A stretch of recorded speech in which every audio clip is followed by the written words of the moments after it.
students, welcome back to my channel Learn Biology Concept। तो आज हम लोग नेक्स्ट पढ़ेंगे डाइजेस्टिव ग्लैंड्स। इसके पहले हमने 3 पार्ट्स अपलोड कर दिए हैं। आप अगर नहीं देखे हो तो हमारे चैनल पे जा कर के आप प्लेलिस्ट में जा कर के आप देख सकते हो। 11th NCERT का मैंने एक बनाया हुआ है, प्लेलिस्ट बनाया हुआ है। 11th क्लास NCERT बायोलॉजी का प्लेलिस्ट बना हुआ है, तो वहाँ से आप जा कर के पार्ट 1, पार्ट 2, पार्ट 3 देख सकते हो। ये नेक्स्ट है हमारा पार्ट 4, ठीक है। ये हमारा नेक्स्ट है, कौन सा पार्ट 4 है? पार्ट 4 है डाइजेशन एंड एब्जॉर्प्शंस का पार्ट 4 है NCERT का। टू द सारे के सारे NCERT फैक्ट्स हैं, टू द NCERT फैक्ट्स, और कुछ कुछ एक्स्ट्रा भी हमने इसमें जो इम्पोर्टेंट है वो इंक्लूड कर दिया है, ठीक है। तो आइए हम लोग अब शुरू कर तो आइए हम चलो स्टार्ट करते हैं। तो आज हम लोग नेक्स्ट पढ़ेंगे डाइजेस्टिव ग्लैंड्स के बारे में, ठीक है।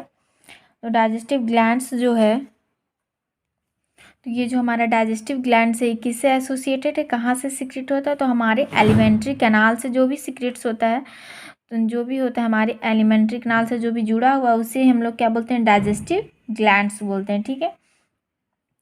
तो हमारे एलिमेंट्री कैनाल में total 3 digestive, mainly 3 digestive glands होते हैं। पहला है सलाइवरी ग्लैंड्स, फिर दूसरा लीवर और तीसरा पैंक्रियाज। ये जो मेनली ये 3 डाइजेस्टिव ग्लैंड्स मेनली होते हैं हमारे डाइजेस्टिव सिस्टम्स में होते हैं, ठीक है। फर्स्ट हम लोग देखते हैं सलाइवरी ग्लैंड्स। तो सलाइवरी ग्लैंड्स क्या होता है? सलाइवरी ग्लैंड से क्या होता है? सलाइवा प्रोड्यूस होता है, ठीक है। सलाइवा प्रोड्यूस होता है, तो हम लोग क्या इसको लिख सकते हैं कि saliva is mainly produced by the saliva is mainly produced by, ये किससे? 3 ग्लैंड से, 3 सब ग्लैंड से सलाइवा क्या होता है? प्रोड्यूस्ड होता है, ठीक है। Saliva is mainly produced by the 3 pair of salivary glands हैं। ये जो सलाइवरी ग्लैंड्स के 3 कैटेगरी में बांटा गया है, ठीक है। सलाइवरी ग्लैंड्स को 3 कैटेगरी में बांटा गया है, जिससे क्या होता है? सलाइवा प्रोड्यूस्ड होता है। कहाँ पर? हमारे बक्कल कैविटी में, ठीक है। पहला कौन सा है? पैरोटिड ग्लैंड, जो कहाँ पे सिचुएटेड है? चिक के पास, हमारे चिक के पास पैरोटिड ग्लैंड प्रेजेंट है। दूसरा है सब मैक्सिलरी या सब मैंडिबुलर ग्लैंड, जो कहाँ प्रेजेंट है? लोअर जॉ में प्रेजेंट है। कहाँ पर? लोअर जॉ में। और थर्ड है सबलिंगुअल्स ग्लैंड्स कहाँ प्रेजेंट है? बिलो द टंग के नीचे, ठीक है, टंग के नीचे। तो समझ में आ गया। सलाइवरी ग्लैंड्स क्या होता है? सलाइवा प्रोड्यूस्ड होता है। सलाइवरी ग्लैंड से क्या प्रोड्यूस होता है? सलाइवा। और सलाइवा मेनली 3 ग्लैंड से प्रोड्यूस होता है। सलाइवरी का 3 पेयर्स ग्लैंड्स होता है। कितना पेयर? 3 पेयर्स का होता है। सारे के सारे क्या होते हैं? पेयर्स में होते हैं, ठीक है। Saliva is mainly produced by the 3 pair of salivary glands. यहाँ पे लिख सकते हैं 3 पेयर्स ऑफ सलाइवरी ग्लैंड्स, ठीक है। 3 पेयर्स ऑफ सलाइवरी ग्लैंड्स। तो पैरोटिड, सब मैक्सिलरी या सब मैंडिबुलर भी उसको बोलते हैं, और तीसरा सबलिंगुअल्स। पैरोटिड कहाँ होता है? चिक में, सब मैक्सिलरी या सब मैंडिबुलर लोअर जॉ में, और सबलिंगुअल्स बिलो द टंग, ठीक है। नेक्स्ट हम लोग पढ़ेंगे लीवर। नेक्स्ट हमारा लीवर। तो लीवर क्या है? सबसे इम्पॉर्टेंट चीज़ कि हम, ये बहुत इम्पॉर्टेंट है, ठीक है। VVI है, ठीक है। जो लीवर है कि largest gland of the body, हमारे बॉडी का सबसे लार्जेस्ट ग्लैंड कौन सा है? तो लीवर है, ठीक है। सबसे लार्जेस्ट, पूरे बॉडी का, होल बॉडी का सबसे लार्जेस्ट ग्लैंड कौन सा है? तो लीवर है, ठीक है। इसका वेट कितना होता है? 1.2 ग्राम से 2 kilogram to 1.5 kg in adult humans में होता है, ठीक है। और कहाँ पे सिचुएटेड होता है, कहाँ पे ये स्थित होता है? तो हमारे एब्डोमिनल कैविटी, ठीक है, एब्डोमिनल कैविटी में होता है, और बिलो द डायफ्राम के नीचे होता है। Situated in the abdominal cavity में सिचुएटेड होता है, एब्डोमिनल कैविटी में situated in the abdominal cavity, और बिलो द डायफ्राम, ठीक है। डायफ्राम के जस्ट नीचे क्या सिचुएटेड होता है, हमारा लीवर सिचुएटेड होता है, ठीक है। यहाँ तक बात समझ में आ गई। और नेक्स्ट, ये जो हमारा लीवर है ये कितने लोब्स में बटा होता है, 2 लोब्स में बटा होता है, लेफ्ट एंड राइट, ठीक है। हमारे liver left and right 2 lobes में बटा हुआ होता है। और नेक्स्ट है जो structural and functional unit of liver, तो लीवर का हमारा स्ट्रक्चर ये भी इम्पॉर्टेंट हो सकता है आने वाले एग्जाम्स में कि structural and functional unit of levers को क्या बोलते हैं, तो हम लोग क्या बोलते हैं, हिपैटिक लोब्यूल्स बोलते हैं। क्या बोलते हैं, hepatic lobules is the structural and functional unit of livers. Liver के एक यूनिट को, सिंगल यूनिट को हम लोग क्या बोलते हैं, हिपैटिक लोब्यूल्स बोलते हैं। हिपैटिक लोब्यूल्स, एक एक लोब्यूल से मिलकर के क्या हुआ, एक लीवर्स का क्या हुआ, फॉर्मेशन हुआ, ठीक है। और क्या कंटेनिंग्स करता है, hepatic lobules contains hepatic cells. Hepatic lobules क्या कंटेन्स करता है, हिपैटिक सेल्स। और हिपैटिक सेल्स कौन सा फॉर्म में अरेंज होता है, तो कॉर्ड्स के फॉर्म में अरेंज होता है। कैसे अरेंज होता है हिपैटिक सेल्स, कॉर्ड्स के फॉर्म में अरेंज्ड होता है, ठीक है। ये भी इम्पोर्टेंट है, ये भी इम्पोर्टेंट है, तो इसे याद रखिएगा कि हमारा जो हिपैटिक सेल्स है वो कॉर्ड्स के फॉर्म में अरेंज होता है। स्ट्रक्चरल फंक्शनल यूनिट को हिपैटिक लोब्यूल बोलते हैं। और हिपैटिक लोब्यूल्स में हिपैटिक सेल्स होता है। हिपैटिक सेल्स कॉर्ड्स के फॉर्म्स में अरेंज होता है। किसके फॉर्म्स में, कॉर्ड के फॉर्म में अरेंज्ड होता है, ठीक है। नेक्स्ट, हमारा जो लोब्यूल्स है, हिपैटिक लोब्यूल्स है, ईच हिपैटिक लोब्यूल्स, एक एक हर एक लोब्यूल्स किससे कवर्स होता है, ईच लोब्यूल्स कवर्ड होता है, ठीक है। कवर्ड होता है, एक थीन कनेक्टिव टिश्यू का एक लेयर होता है, ठीक है। थीन कनेक्टिव टिश्यू लेयर होता है, थीन कनेक्टिव टिश्यूज का एक लेयर होता है, उससे क्या होता है, कवर्ड होता है ईच लोब्यूल, जिसे हम लोग क्या बोलते हैं, ग्लीसन्स कैप्सूल्स बोलते हैं, ठीक है। उस थीन कनेक्टिव टिश्यू लेयर को क्या बोलते हैं, ग्लीसन्स कैप्सूल्स बोलते हैं, ग्लीसन्स कैप्सूल्स। तो ये भी हमारा इंपॉर्टेंट हो सकता है, एनसीईआरटी के लाइन से तो बहुत इंपॉर्टेंट हो सकता है, ठीक है। तो ये चीज़ आप लोग याद रखिएगा। नेक्स्ट हमारा गॉल ब्लैडर क्या है, ठीक है। गॉल ब्लैडर क्या है, तो गॉल ब्लैडर जो बाइल होता है, एक बाइल पिगमेंट होता है, ठीक है, लीवर में बाइल पिगमेंट होता है। जो बाइल होता है वो कहाँ पे जाके स्टोर होता है, गॉल ब्लैडर में स्टोर होता है, ठीक है। बाइल होता है, गॉल ब्लैडर, बाइल जो है कहाँ पे, लीवर से रिलीज होकर के गॉल ब्लैडर में स्टोर होता है, तो उसी को हम लोग क्या बोलते हैं, गॉल ब्लैडर बोलते हैं। गॉल ब्लैडर एक थैलीनुमा स्ट्रक्चर्स होता है, ठीक है। गॉल ब्लैडर कैसा होता है, थैलीनुमा स्ट्रक्चर्स होता है। ये जो हमारा हिपैटिक सेल्स है ना, लीवर का जो हिपैटिक सेल्स है, ठीक है, लीवर के हिपैटिक सेल्स है, तो उसी सेल से क्या होता है, बाइल सिक्रीट होता है, ठीक है। और वही बाइल जाके कहाँ स्टोर होता है, एक सैक लाइक स्ट्रक्चर्स होता है, जिसी को हम लोग क्या बोलते हैं, bag like sac like structures होता है, जिसको बोलते हैं गॉल ब्लैडर में जाके स्टोर हो जाता है, ठीक है। गॉल ब्लैडर एक सैक लाइक मस्कुलर स्ट्रक्चर्स होता है, थीन होता है, छोटा सा होता है, ठीक है, लीवर के पास, जस्ट लीवर के पास होता है, उसी को हम लोग कहते हैं गॉल ब्लैडर। क्या स्टोर होता है अपने आप में क्या स्टोर रखता है, अपने में बाइल स्टोर रखता है, जो क्या करता है, एक पिगमेंट प्रदान करता है, ठीक है। बाइल एक पिगमेंट प्रदान करता है फीकल मैटर को, ठीक है। और इसको हम लोग रिटन फॉर्म में कैसे लिख सकते हैं, तो हम लोग लिखते हैं कि बाइल इज, क्या लिख सकते हैं कि bile is secreted, bile is, या इसको और किस फॉर्म में लिख सकते हैं कि बाइल स्टोर्ड इन द, इसको पूरा ही लिख देते हैं कि बाइल सिक्रीटेड बाय द, ने 1 सेकेंड। हाँ, तो देखिए हम लोग इसको लिख सकते हैं कि गॉल ब्लैडर कैसा होता है, क्या होता है, तो ये एक थीन मस्कुलर सैक लाइक स्ट्रक्चर्स होता है, ठीक है। इसको हम लोग लिख सकते हैं कि gall bladder thin muscular sac like structures होता है, और बाइल इसमें स्टोर्ड होता है, bile stored in this gall bladder, ठीक है। बाइल इसमें स्टोर्ड रहता है, और ये जो बाइल्स होता है वो सिक्रीट कहाँ से होता है, तब हम लोग लिखेंगे कि बाइल हमारा हिपैटिक सेल से सिक्रीट होता है, ठीक है। हिपैटिक सेल से सिक्रीट होता है, कहाँ का, लीवर के हिपैटिक सेल से सिक्रीट होता है, और हिपैटिक डक्ट से होते हुए, हिपैटिक डक्ट किसका डक्ट है, लीवर का डक्ट है, ठीक है। तो हिपैटिक सेल से सिक्रीट हुआ और हिपैटिक डक्ट में गया बाइल, और हिपैटिक डक्ट से होते हुए हमारा कहाँ पे आया, स्टोर हुआ, गॉल ब्लैडर में आ गया, ठीक है। और गॉल ब्लैडर में कंसनट्रेट होता है, जमा होता है, वहाँ आके स्टोर होता है, ठीक है।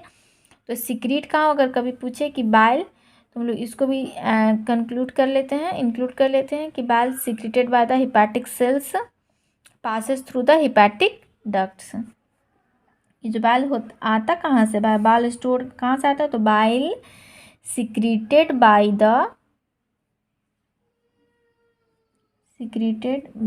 द हिपैटिक सेल्स, ठीक है। हिपैटिक सेल्स और किसके थ्रू, हिपैटिक डक्ट्स के थ्रू, ठीक है। ये याद रहेगा, हिपैटिक डक्ट्स के थ्रू बाइल्स आता है, ठीक है। उसको लिखने की जरूरत नहीं, मेन चीज़ है कि कहाँ से सिक्रीट होता है, तो याद रखिएगा कि बाइल सिक्रीट होता है हिपैटिक सेल से, सिक्रीट होता है लीवर के हिपैटिक सेल से, ठीक है। नेक्स्ट हम लोग अब आएंगे डक्ट्स के बारे में पढ़ेंगे, ठीक है। डक्ट्स, तो डक्ट्स वही है कि अगर गॉल ब्लैडर में जो डक्ट अटैच्ड है तो उसे हम लोग क्या कहेंगे, सिस्टिक डक्ट, ठीक है। जो डक्ट गॉल ब्लैडर में अटैच्ड है तो उसको सिस्टिक डक्ट, और जो डक्ट लीवर से निकल रहा है तो उसको बोलते हैं हिपैटिक डक्ट, ठीक है। तो गॉल ब्लैडर के डक्ट को क्या बोलते हैं, डक्ट ऑफ गॉल ब्लैडर को क्या बोल सकते हैं, duct of gall bladder, duct of gall bladder को क्या बोलेंगे हम लोग, सिस्टिक डक्ट बोलेंगे, ठीक है। डक्ट ऑफ गॉल ब्लैडर को हम लोग क्या बोलेंगे, सिस्टिक डक्ट। और दूसरा डक्ट ऑफ लीवर को क्या बोलेंगे, hepatic duct, duct of liver hepatic duct, ठीक है। ये भी इम्पॉर्टेंट है, ये भी पूछ सकता है एग्जाम में कि duct of gall bladder is called क्या, तो सिस्टिक डक्ट, ठीक है। सिस्टिक डक्ट बोलते हैं, duct of gall bladder cystic duct, और duct of liver hepatic duct. यहाँ तक क्लियर है, यहाँ तक क्लियर होना चाहिए सभी को।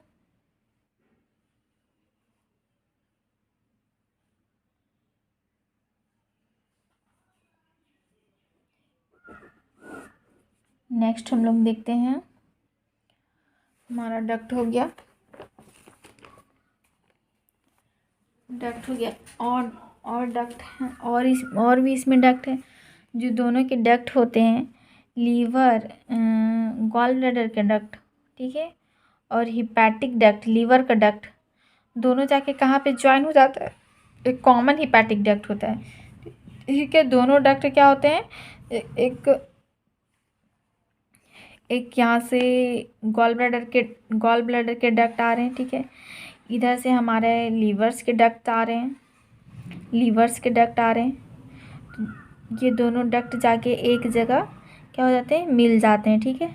दोनों एक जगह जाके मिल जाते हैं, ये हमारा गॉल ब्लैडर और ये हमारा लीवर्स है, तो दोनों एक जगह जाके मिल जाते हैं, तो उस जगह को हम लोग क्या बोलते हैं, उस जंक्शंस को क्या बोलते हैं, कॉमन हिपैटिक डक्ट बोलते हैं, कॉमन हिपैटिक डक्ट, CHD, ठीक है। कॉमन हिपैटिक डक्ट बोलते हैं, या कॉमन बाइल डक्ट भी बोल सकते हैं। अच्छा सॉरी, हाँ, इसको जहाँ पे दो दो डक्ट मिल रहे हैं, दोनों डक्ट हिपैटिक के हैं, दोनों डक्ट लीवर के हैं, तो दोनों डक्ट जहाँ मिल रहे हैं तो इसको हम लोग बोलेंगे कॉमन हिपैटिक डक्ट, और इसको हम लोग बोलेंगे कॉमन बाइल डक्ट बोलेंगे, CBD, कॉमन बाइल डक्ट। जहाँ पर तीनों मिलेंगे, दैट मीन्स कि दो लीवर के डक्ट, कॉमन हिपैटिक डक्ट और बाइल डक्ट, गॉल ब्लैडर के डक्ट, ठीक है। गॉल ब्लैडर के डक्ट और कॉमन हिपैटिक डक्ट जहाँ आकर मिलेंगे उसे हम लोग क्या बोलेंगे, कॉमन बाइल डक्ट, ठीक है। कॉमन बाइल डक्ट क्या हो गया, हिपैटिक डक्ट और गॉल ब्लैडर डक्ट को क्या बोलेंगे, कॉमन बाइल डक्ट, ठीक है। तो इसको हम लोग लिख भी लेते हैं, एक बार कन्फ्यूजन ना हो तो इससे हम लोग लिख भी लेते हैं। तो इसे हम लोग कैसे लिख सकते हैं कि common bile duct, the duct of gall bladder and duct of hepatic forms the common bile duct. ठीक है, forms the common bile duct, duct of gall bladder and hepatic duct. Hepatic duct किसका है? Liver. क्या बनाता है? Forms common bile duct, common bile duct. ये हो गया हमारा। ठीक है, अब क्या देखना है, ये जो हमारा कॉमन बाइल डक्ट है वो आगे जाके क्या होता है? ड्यूडेनम में मिलता है। ठीक है, ये जो लीवर का डक्ट है, ये लीवर और गॉल ब्लैडर का डक्ट, वो कहाँ जाके मिलेगा? कहाँ मिलेगा? ड्यूडेनम में जाके अटैच्ड होता है। ठीक है, तो इधर से ड्यूडेनम में अटैच्ड होगा और यहीं पर हमारा क्या होता है? पैंक्रियाज। नेक्स्ट जो हमारा है ग्लैंड, वो पैंक्रियाटिक ग्लैंड है। पैंक्रियाज जो है हमारा, नेक्स्ट जो हमारा पैंक्रियाज है, तो वहाँ से भी हमारा एक डक्ट, पैंक्रियाज से भी एक डक्ट हमारा निकलता है। ठीक है, इधर से हो गया common bile duct, common bile duct, और इधर से हमारा हो गया पैंक्रियाटिक डक्ट। पैंक्रियाज से जो डक्ट निकलेगा सो हम लोग क्या बोलेंगे? पैंक्रियाटिक डक्ट बोलेंगे। ठीक है, पैंक्रियाटिक डक्ट बोलेंगे। तो दोनों मिलके क्या बनाएगा? Hepato pancreatic duct, hepato pancreatic duct, HPD, HPD, hepato pancreatic duct. Common bile duct, common bile duct और पैंक्रियाटिक डक्ट मिला के क्या बनाएगा? Hepato pancreatic duct. क्या बनाएगा? Hepato pancreatic duct. कौन कौन सा? कॉमन बाइल डक्ट और पैंक्रियाटिक डक्ट। ठीक है, पैंक्रियाटिक डक्ट कहाँ से रिलीज होगा? तो हमारा पैंक्रियाज से निकलेगा। ठीक है, और ये हमारा डक्ट कहाँ पर जाके फ्यूज़ होता है? तो यहाँ पर हमारा क्या होता है? सी शेप्ड ड्यूडेनम, ड्यूडेनम में जाके फ्यूज़ होता है। ठीक है, जो हमारा डक्ट है ये कहाँ जाके मिलता है? ड्यूडेनम में जाके मिलता है, ड्यूडेनम में जाके, क्योंकि सबसे रिलीज हो रहा है, एंजाइम रिलीज हो रहा है। ठीक है, एंजाइम रिलीज हो रहा है, कुछ सिक्रीट हो रहा है, म्यूकस एंजाइम सिक्रीट हो रहा है, तो कहाँ जाएगा? वो ड्यूडेनम में जाएगा, क्योंकि उसको भोजन को पचाना है। ठीक है, तो हमारे जो ड्यूडेनम में आएंगे, तो यहाँ पर आएंगे तो यहाँ से वापस ना जा सके। ठीक है, जो भी एंजाइम सिक्रीट हुए, हार्मोन सिक्रीट हुए, यहाँ जो आए, जो भी मटेरियल्स आए वापस जा ना सके, इसलिए यहाँ पे एक क्या होता है? स्फिंक्टर्स होता है। यहाँ पे क्या होता है? स्फिंक्टर्स होता है। ठीक है, स्फिंक्टर्स होता है, जिसको हम लोग क्या बोलते हैं? Hepato, sorry, sphincters of Oddi बोलते हैं। क्या बोलते हैं? Sphincters of Oddi. ठीक है, वहाँ पे हिपैटो पैंक्रेटिक डक्ट के पास क्या होता है? एक स्फिंक्टर्स लगा होता है, जिसको हम लोग क्या बोलते हैं? स्फिंक्टर्स ऑफ ओडाई बोलते हैं। इसको हम लोग लिख लेते, स्फिंक्टर्स ऑफ ओडाई। डक्ट हो गया, तो लिखेंगे कि the bile duct and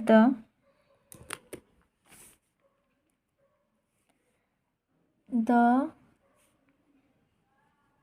bile duct, कौन सा? Common bile duct, the bile duct and the pancreatic duct. Bile duct और पैंक्रिएटिक डक्ट क्या बनाता है? Open together into the, open एक साथ कहाँ खुलता है? Together into, open together into कहाँ? ड्यूडेनम में। ठीक है, टुगेदर ड्यूडेनम में,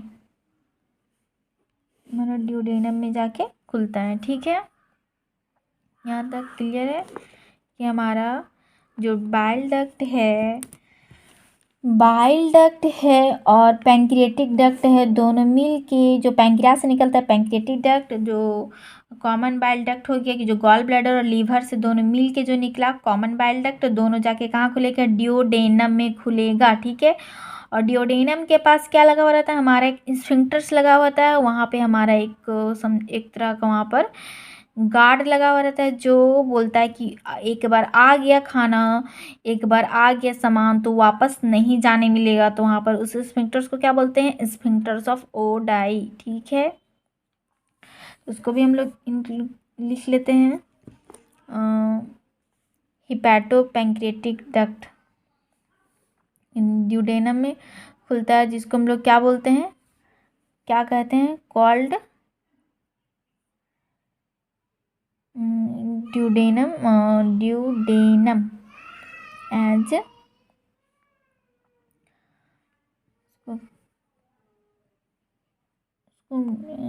ड्यूडेनम में खुलता है। ठीक है, ड्यूडेनम में खुलता है तो इसको हम लोग क्या बोलते हैं, कॉमनली कॉल्ड क्या बोलते हैं, बाइल डक्ट और हिपैटो पैंक्रियाटिक डक्ट। हाँ, दोनों का नाम से, हिपैटो हो गया लीवर का नाम से, पैंक्रियाज से पैंक्रियाटिक। ठीक है, हिपैटो पैंक्रियाटिक डक्ट, यहाँ लिख सकते हैं कॉल्ड हिपैटो पैंक्रियाटिक डक्ट। ठीक है, जहाँ पे खुलता है दोनों का, बाइल डक्ट और पैंक्रियाटिक डक्ट दोनों का डक्ट जहाँ पे ओपन होगा तो उसको हम लोग क्या बोलेंगे, हिपैटो पैंक्रियाटिक डक्ट। ये चीज़ हो गया हिपैटो पैंक्रियाटिक डक्ट। ठीक है, अब गार्डेड बाय द किससे गार्ड होता है, गार्डेड बाय ए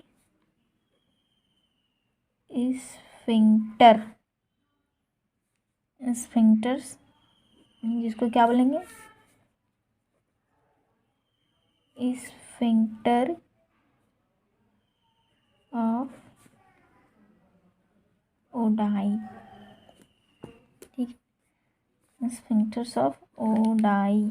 ठीक है, कहाँ पे होता है स्फिंक्टर्स ऑफ ओडाई कहाँ पे होता है, तो हिपैटो पैंक्रियाटिक डक्ट के पास होता है, जस्ट हिपैटो पैंक्रियाटिक डक्ट के पास होता है। ठीक है, उसे हम लोग डायग्राम से भी एक बार देख लेते हैं, क्लियर कर लेते हैं।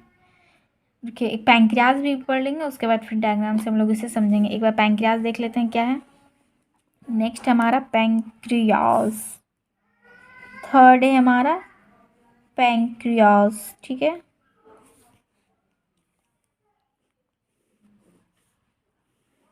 पैंक्रियाज, तो पैंक्रियाज क्या है, पैंक्रियाज क्या है, इलोंगेटेड ऑर्गन है। ठीक है, इलोंगेटेड है, ये लंबा सा होता है, इलोंगेटेड ऑर्गन है, ये थोड़ा सा लंबा सा ऑर्गन है। ठीक है, कहाँ पे प्रेजेंट रहता है, तो सिचुएटेड ये ड्यूडेनम में होता है, ड्यूडेनम के लिम्स में होता है, situated between the limbs of the duodenum. ठीक है, ड्यूडेनम के लिम्स में प्रेजेंट होता है।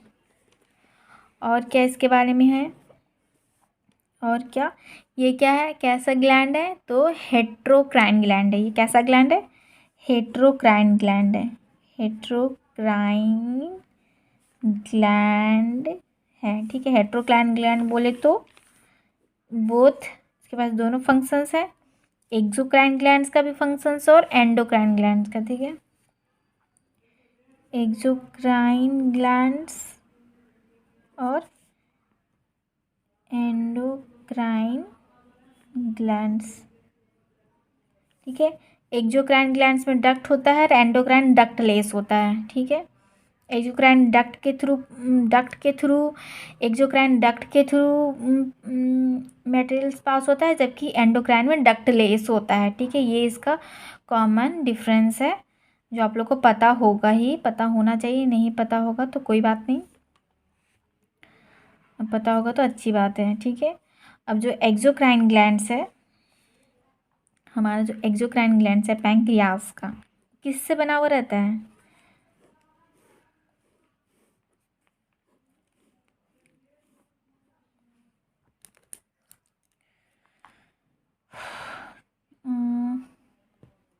एक्सोक्राइन ग्लैंड्स किसका बना हुआ रहता है, किससे बना हुआ रहता है? तो हमारा जो एक्सोक्राइन ग्लैंड है पैंक्रियास का, वो बनता है, राउंडेड होता है, राउंड राउंड राउंड लोब्यूल्स का बना हुआ रहता है, राउंडेड लोब्यूल्स का बना हुआ होता है, ठीक है।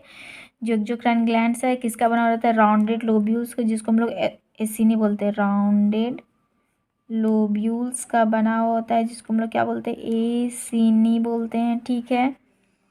और क्या करता है एक्सोक्राइन ग्लैंड्स, क्या सिक्रीट करता है पैंक्रियास का? तो अल्कलाइन पैंक्रियाटिक जूस सिक्रीट्स करता है, secretes alkaline pancreatic juice secrete करता है, ठीक है। जिसका पीएच का मान कितना होता है? 8.4 होता है, ठीक है। ये कैसा होता है? अल्कलाइन पैंक्रियाटिक जूस रिलीज करता है, ठीक है, जिसका पीएच 8.4 होता है। और इसमें क्या याद रखना है? ये हो गया कि ये राउंडेड लोब्यूल्स का बना हुआ होता है और अल्कलाइन पे, बस इतना ही, ठीक है। अब एंडोक्राइन ग्लैंड्स देखते हैं पैंक्रियास का। तो एंडोक्राइन ग्लैंड्स किसका बना हुआ रहता है? ग्रुप ऑफ आइलेट ऑफ लंगरहैंस का बना रहता है, ठीक है। ग्रुप ऑफ आइलेट ऑफ लंगरहैंस का ग्रुप से मिल के बना था, ठीक है। तो it is consist of groups of islet of Langerhans, लिख सकते हैं। It consist of group of islets of लंगरहंस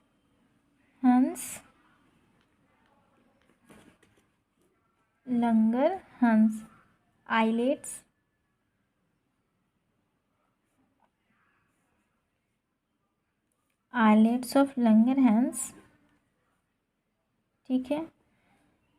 consist of group of, कई सारे ग्रुप्स आइलेट ऑफ लंगरहंस के कई सारे ग्रुप से मिलके बने होते हैं एंडोक्राइन ग्लैंड्स पैंक्रियास का एंडोक्राइन ग्लैंड्स पार्ट, ठीक है। और ईच जो प्रत्येक जो आइलेट ऑफ लंगरहंस ईच इसका सेल्स 3 टाइप का सेल से बना हुआ रहता है। Each islet of Langerhans 3 type के सेल से बना हुआ रहता है, ठीक है। अल्फा सेल्स, बीटा सेल्स और डेल्टा सेल्स, ठीक है। इसको बोलते हैं अल्फा, बीटा और delta. Alpha cells of islet of लंगरहंस क्या रिलीज करता है? ग्लूकागोन, बीटा इंसुलिन हार्मोन्स और डेल्टा सोमैटोस्टेटिन हार्मोन्स, ठीक है। डेल्टा क्या रिलीज करता है? सोमैटोस्टेटिन हार्मोन्स रिलीज करता है, ठीक है। समझ में आ गया? यहाँ तक क्लियर है कि हमारा जो पैंक्रियाज है इलोंगेटेड ऑर्गन्स है, situated between the limbs of the duodenum के लिम्स में प्रेजेंट होता है, ठीक है।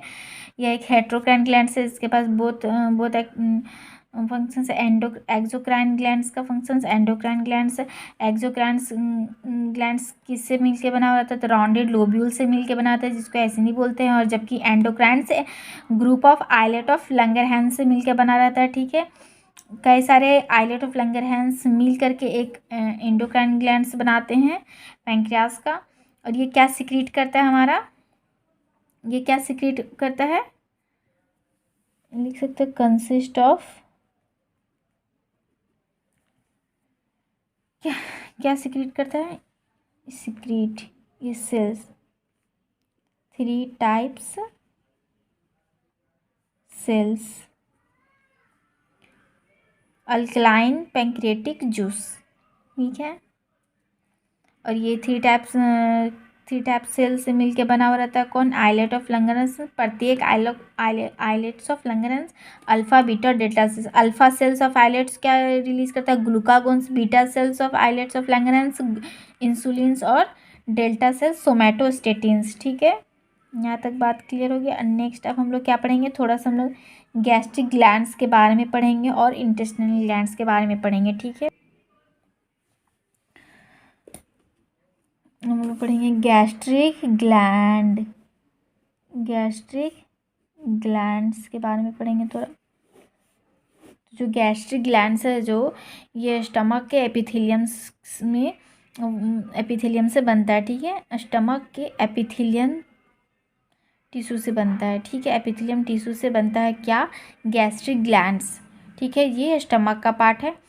तो ये जो हमारा गैस्ट्रिक ग्लैंड्स है फॉर्म्ड बाय द, लिख सकते हैं हम इसको, formed by the epithelium of stomach, formed by epithelium of stomach, ठीक है। और ये कितने टाइप्स का ग्लैंड्स, कितने टाइप का सेल्स है, ठीक है। कितने सब टाइप्स के सेल्स प्रेजेंट होते हैं इसके एपिथेलियम्स में, स्टमक के एपिथेलियम्स में 3 टाइप्स के सेल्स प्रेजेंट होते हैं, ठीक है। 3 टाइप्स के सेल्स प्रेजेंट होते हैं।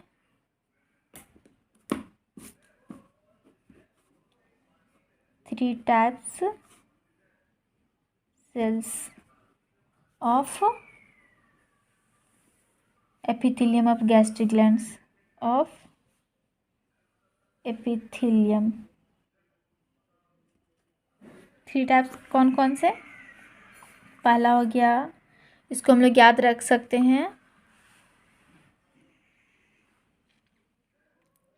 ठीक है।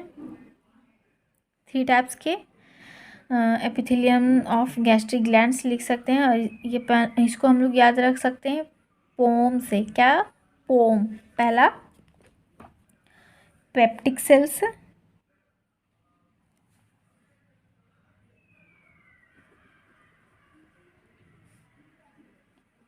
Peptic cells. दूसरा है हमारा ओ से oxyntic cells, oxyntic cells. Third है हमारा मौ से म्यूकस सेल्स, ठीक है। पोम, म्यूकस सेल्स। तो हम लोग ऑक्जिंटिक सेल्स को और भी किस नाम से जानते हैं? ऑक्जिंटिक को हम लोग पेप्टिक सेल्स को और भी हम लोग क्या कह सकते हैं? चीप सेल्स भी बोलते हैं, चीप। और क्या बोलते हैं? जाइमोजेनिक सेल्स, जाइमोजेनिक सेल्स भी बोलते हैं, ठीक है। और क्या सिक्रीट करता है? ये हमारा पेप्टिक सेल्स है। सो पेप से याद रखना, पेप से पेप्सिनोजेंस, ठीक है। पेप्सिनोजेन एंजाइम सिक्रीट करता है। पेप से पेप्टिक सेल से पेप्सिनोजेन और एंड प्रोरेनिन भी सिक्रीट करता है।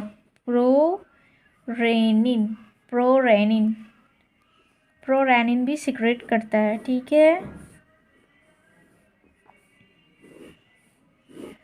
प्रोरेनिन भी सिक्रेट करता है। पेप्टिक सेल्स, चीप सेल्स और जाइमोजेनिक सेल्स भी बोलते हैं फर्स्ट को।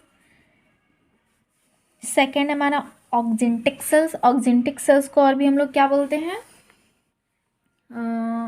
ऑक्जिंटिक सेल्स को, ये पेप्टिक सेल्स हो गया तो उसको बोलते हैं पेराइटल सेल्स। हाँ, क्या बोलते हैं? पेराइटल सेल्स बोलते हैं, ठीक है। ऑक्जिंटिक सेल्स को पेराइटल सेल्स भी बोलते हैं। और ये क्या सिक्रीट करता है? पेराइटल सेल्स से HCl, हाइड्रोक्लोरिक एसिड सिक्रीट करता है। हाइड्रोक्लोरिक एसिड्स, HCl को क्या बोलते हैं? हाइड्रोक्लोरिक एसिड भी हम लोग इसे बोलते हैं। हाइड्रोक्लोरिक एसिड सिक्रीट करता है। और क्या सिक्रीट करता है? एक फैक्टर, इंट्रिंसिक फैक्टर्स, ठीक है। उसको क्या बोलते हैं? CIF, कास्टल इंट्रिंसिक फैक्टर्स बोलते हैं। कास्टल्स इंट्रिंसिक फैक्टर्स बोलते हैं, ठीक है। इसका क्या है? कास्टल इंट्रिंसिक फैक्टर्स का क्या फंक्शंस है? तो ये क्या करता है? कास्टल इंट्रिंसिक फैक्टर्स क्या करता है? HCl हो गया। पेराइटल सेल्स क्या रिलीज करता है? HCl, हाइड्रोक्लोरिक एसिड्स और CIF castle's intrinsic factor. Castle intrinsic factor का क्या रोल है? Absorption of the vitamin B12 को एब्जॉर्ब करने में हेल्प करता है, ठीक है। Helps in the absorption of the vitamin B12, ठीक है। एब्जॉर्प्शन ऑफ विटामिन B12 के एब्जॉर्प्शन में क्या करता है? हेल्प करता है। Help absorption of vitamin B12 के एब्जॉर्प्शन में क्या करता है? हेल्प करता है, ठीक है। बस इतना काफ़ी। नेक्स्ट हम लोग पढ़ेंगे म्यूकस सेल्स। तो म्यूकस सेल्स को और हम लोग क्या बोलते हैं? Goblet cells. गॉबलेट सेल्स भी बोलते हैं, ठीक है। म्यूकस सेल्स को हम लोग गॉबलेट सेल्स भी बोलते हैं। और ये क्या सिक्रीट करता है? म्यूकस सिक्रीट करता है। सारा का सारा कहाँ का है? ये सारा का सारा सेल्स गैस्ट्रिक ग्लैंड्स है, यानी कि सारा का सारा स्टोमिक्स में ये सारे सेल्स प्रेजेंट होते हैं और स्टोमिक्स में सारी चीज़ें सिक्रीट होती है। स्टोमिक के अंदर ही सारी चीज़ें सिक्रीट होती है, ठीक है। तो म्यूकस सेल्स और गॉबलेट सेल्स क्या सिक्रीट करता है? म्यूकस सिक्रीट करता है। ऑब्वियसली म्यूकस सेल्स है तो म्यूकस ही सिक्रीट करेगा, नाम से ही पता चल रहा है कि क्या सिक्रीट करेगा, म्यूकस सिक्रीट करेगा। और म्यूकस का क्या रोल है? म्यूकस क्या करता है? न्यूट्रलाइज करता है, ठीक है। न्यूट्रलाइज करता है जो स्टमक में एसिड प्रेजेंट है, ठीक है। HCl जो है, HCl क्या है? एक हाइड्रोक्लोरिक एसिड है। ये एसिड रिलीज करेगा हमारे स्टमक में, तो उसको क्या करेगा? म्यूकस न्यूट्रलाइज करने का कोशिश करेगा, न्यूट्रलाइज करने का हेल्प करेगा। क्योंकि एसिड है वो क्या कर सकता है? हमारे स्टमक की वाल को डैमेज कर सकता है, ठीक है। उसको डैमेज कर सकता है, उसको कोट सकता है, उसे जला सकता है, ठीक है। अल्सर क्रिएट कर सकता है HCl। इसीलिए HCl अगर हमारे स्टमक में रिलीज होता है, HCl रिलीज होता है, तो उसको कौन न्यूट्रलाइज करता है? म्यूकस HCl को क्या करता है? न्यूट्रलाइज करने का कोशिश करता है, हेल्प करता है कि उसको स्टमक में हेल्प करता है एक तरह से कि कैसे HCl को फटाफट से हमको न्यूट्रलाइज करना है, ठीक है। तो जैसे जैसे HCl की मात्रा, एसिड की मात्रा बढ़ेगा हमारे स्टमक में, तो म्यूकस उसको न्यूट्रलाइज करता जाएगा, ठीक है। इस तरह से हमारे क्या होगा?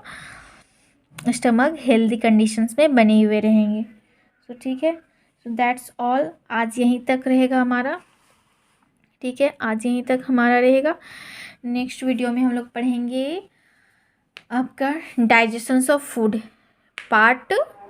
ये हमारा था पार्ट 4 था। अब हम लोग नेक्स्ट पढ़ेंगे पार्ट 5, ठीक है। पार्ट 5 में डाइजेशंस ऑफ फूड पढ़ेंगे और डाइजेशंस ऑफ फूड पढ़ेंगे। फिर नेक्स्ट पार्ट 6 में हम लोग इसे कंप्लीट कर देंगे। जहाँ तक हो पाएगा पार्ट 5 में पढ़ेंगे। इस बार पार्ट 6 में absorptions of food and disorders of the digestive systems part 6 में हम लोग इसे कंप्लीट करेंगे।